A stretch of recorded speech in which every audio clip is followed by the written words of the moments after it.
Does সিরাজের please চলে আসবে। And specially welcome Guddu. Welcome Guddu.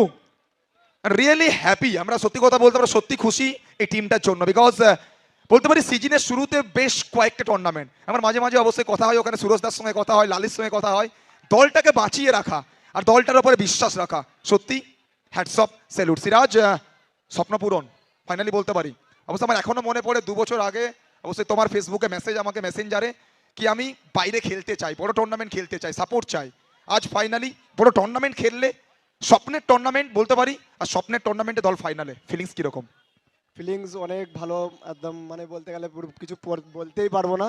আমি আগের বারে এখানে সেমিফাইনাল হেরেছিলাম, আর সবথেকে প্রথম থ্যাঙ্কস জানাই লালিদাকে। আমি এই টিমের খেলতামই না, আমাকে মানে এই টিমে অ্যাড করা হয়েছিল।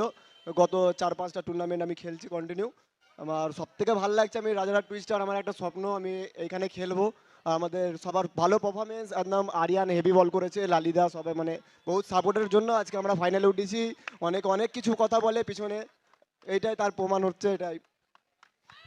থ্যাংকস এ লট। আর সব থেকে বড় কথা, এই দলটাকে বলতে পারি একসঙ্গে রাখা, যে কাজটা গৌতম করে থাকে, হয়তো সামনে আসে না গৌতম, বাট এই দলটাকে যেভাবে গৌতম সঙ্গে রাখে, কি বলবে গৌতম দাকে নিয়ে? গৌতম দাকে তো নিয়ে কিছু বলার নেই। গৌতম দা লালিদা না হলে এই টিমটা মানে কোনোদিন মানে চলতোই না বলতে গেলে। গৌতম দা লালিদার জন্য হ্যাটস অফ একদম।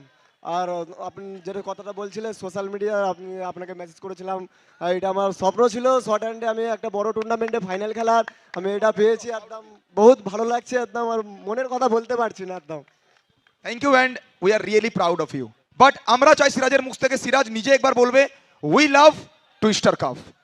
We love twister cup. Thank you so much, thank you.